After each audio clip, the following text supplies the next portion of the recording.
सभी भक्तजनों को जय श्री कृष्ण। माघ कृष्ण पक्ष छठ तिला एकादशी। श्री कृष्ण गोविंद हरे मुरारी, हे नाथ नारायण वासुदेव। श्री कृष्ण गोविंद हरे मुरारी, हे नाथ नारायण वासुदेव। एक समय दालभ्य ऋषि ने पुलस्त्य ऋषि से पूछा, हे ब्राह्मण, मनुष्य मृत्यु लोक में ब्रह्म हत्या आदि महान पाप, दूसरे के धन की चोरी, दूसरे की उन्नति देखकर ईर्ष्या आदि करते हैं, परंतु फिर भी वे नरक नहीं पाते। इसका क्या कारण है? वह ना जाने कौन सा अल्प दान या अल्प परिश्रम करते हैं। यह सब आप कृपा पूर्वक कहिए। इस पर पुलस्त्य ऋषि बोले, हे महानुभाव, आपने मुझसे अत्यंत गंभीर प्रश्न पूछा है। इसको ब्रह्मा विष्णु इंद्र आदि भी नहीं जानते, परंतु मैं आपको यह गुप्त तत्व अवश्य ही बताता हूँ। माघ माह के आने पर मनुष्य को स्नान आदि से शुद्ध रहना चाहिए और इंद्रियों को वश में करके तथा काम क्रोध लोभ मोह ईर्ष्या अभिमान आदि का त्याग कर भगवान का स्मरण करना चाहिए। हाथ पैर धोकर पुष्य नक्षत्र में गोबर कपास तिल मिलाकर कंडे बनाने चाहिए। वह इन कंडों से 108 बार हवन करें और यदि इस दिन मूल नक्षत्र और द्वादशी हो तो नियम से रहें। स्नान आदि नित्य क्रिया से शुद्ध होकर भगवान की पूजा व कीर्तन करना चाहिए। एकादशी के दिन व्रत और रात्रि को जागरण तथा हवन करना चाहिए।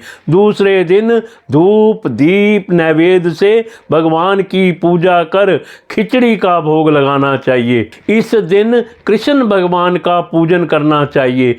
पेठा नारियल सीताफल या सुपारी सहित अर्घ्य देना चाहिए और स्तुति करनी चाहिए, हे भगवान, आप अशरणों को शरण देने वाले हैं। आप संसार में डूबे हुओं का उद्धार कीजिए। हे पुंडरीकाक्ष, हे कमल नेत्रधारी, हे विश्व भगवान, हे जगत गुरु, आप लक्ष्मी जी सहित मेरे इस तुच्छ अर्घ्य को स्वीकार करो। इसके पश्चात ब्राह्मण को जल भरा कुंभ प्रदान करना चाहिए। ब्राह्मण को श्यामा गायें और तिल पात्र भी देना अच्छा है। तिल स्नान और भोजन से श्रेष्ठ है, अतः मनुष्य को तिल दान भी करना चाहिए। इस प्रकार जो मनुष्य जितने तिल का दान करता है वह उतने ही वर्ष स्वर्ग में निवास करता है। तिल स्नान, तिल का उबटन, तिल का हवन, तिलोदक, तिल का भोजन, तिल का दान, यह छठ तिला एकादशी कहलाती है। इससे अनेक प्रकार के पाप नष्ट हो जाते हैं। नारद ऋषि बोले, हे भगवान, आपको नमस्कार है। इस छठ तिला एकादशी का क्या पुण्य और क्या कथा है सो कहिए। श्री कृष्ण भगवान बोले, हे नारद, मैं तुमसे आंखों देखी सत्य घटना कहता हूँ। प्राचीन काल में मृत्यु लोक की सत्य घटना बताता हूँ। प्राचीन काल में मृत्यु लोक में एक ब्राह्मणी थी। वह सदैव व्रत किया करती थी। एक समय वह एक महाव्रत करती रही।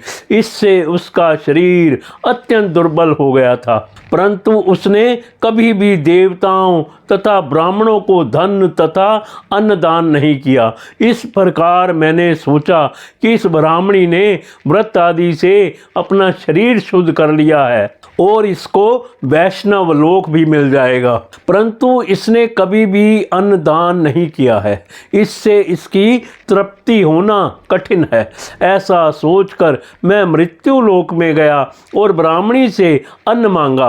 वह बोली, आप यहाँ किस लिए आए हैं? मैंने कहा, मुझे भिक्षा चाहिए। उसने मुझे एक मृति पंड दे दिया। मैं उसे लेकर लौट आया। कुछ समय बीतने पर ब्राह्मणी भी शरीर त्याग कर स्वर्ग चली गई। मृत्युपंड के प्रभाव से उसे एक आत्म ग्रह मिला, परंतु उसने उस घर में अपने को वस्तुओं से शून्य पाया। वह मेरे पास आई और बोली, हे भगवान, मैंने अनेकों व्रत आदि से आपकी पूजा की है, परंतु फिर भी मेरा घर वस्तुओं से शून्य है। मैंने कहा, तुम अपने घर जाओ, देव स्त्रियां तुम्हें देखने आएंगी। जब तुम उनसे छठ तिला एकादशी का पुण्य और विधि सुन लो, तब ही द्वार खोलना। भगवान के वचन सुनकर वह अपने घर को गई और जब देव स्त्रियां आकर द्वार खुलवाने लगी, तब ब्राह्मणी बोली कि यदि आप मुझे देखने आई हैं तो छठ तिला एकादशी का महात्म कहिए। उनमें से एक देव स्त्री बोली, सुनो मैं कहती हूँ। जब उसने छठ तिला एकादशी का महात्म सुना दिया, तब उसने द्वार खोला।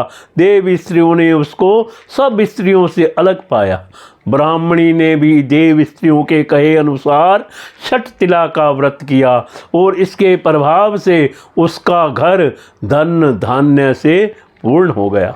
अतः मनुष्यों को छठ तिला एकादशी का व्रत करना चाहिए।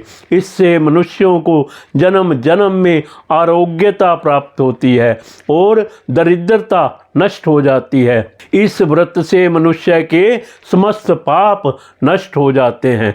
कथा सार, इस व्रत से जहाँ हमें शारीरिक शुद्धि और अयोग्यता प्राप्त होती है, वहीं अन्न तिल आदि दान करने से धन धान्य में वृद्धि होती है। इससे यह भी ज्ञात होता है कि प्राणी जो और जैसा दान करता है, शरीर त्यागने के बाद उसे वैसा ही फल प्राप्त होता है। अतः धार्मिक कृत्यों के साथ साथ हमें दान आदि अवश्य करना चाहिए। शास्त्रों में वर्णन है कि बिना दान आदि के कोई भी धार्मिक कार्य संपन्न नहीं माना जाता। छठ तिला एकादशी व्रत कथा संपूर्ण।